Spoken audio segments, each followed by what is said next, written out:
હા તો અરજદારને આપણે ફોન કર્યા હે, ઓલા મેસેજ ઓલો કર્યો હે, ઓલો અરજીનો કહે પોસ્ટ કર્યું હે, એટલું તો કર્યું. અને તમે કહો કે હજી એનું મૂક્યું કર્યું તો હે ને, તમને બતાવ્યો હે.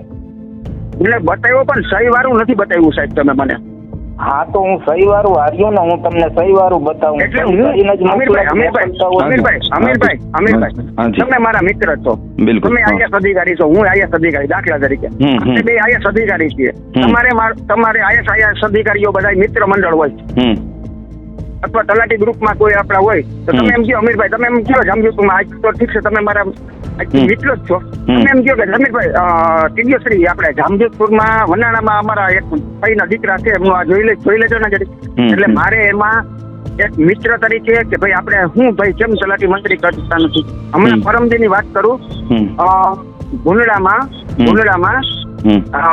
આપણે કાંબરિયા છે, અમારા મિત્ર જ છે, કાંબરિયા તલાટી મંત્રી છે, વારસાઈ આંબો છે, એ ગુજરી ગયા. ગુંદડા રેશન કાર્ડ, ગુંદડા બધું રેશન બધું એની જમીન છે ને, એટલે વારસાઈ કરવાની જમીન છે ને, એ રાફામાં છે.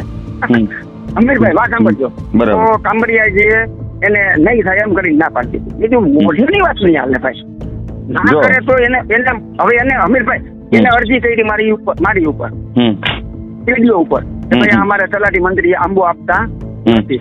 બરાબર.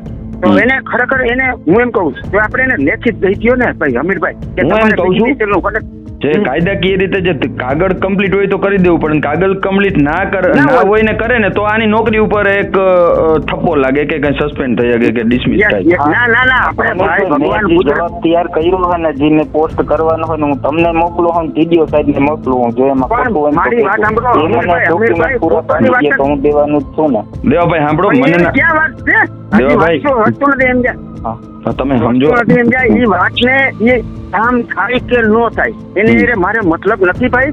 આપણે એને આજે 2 મહિના થઈ ગયા, એક અધિકારી એક ટીડીઓ કક્ષાની વ્યક્તિ આપણે કહેતા હોય ચાલો શું થયું, તો આપણે એને જવાબ અમારે ટીડીઓ તરીકે દેવો પડતો હોય કે ભાઈ તલાટી તમારું કેમ નથી કહેતા. એને તમે 2 મહિના થયા, તમે 15-20 દિવસ રજા ઉપર લગ્નમાં હતા, મને એને વાંધો નથી.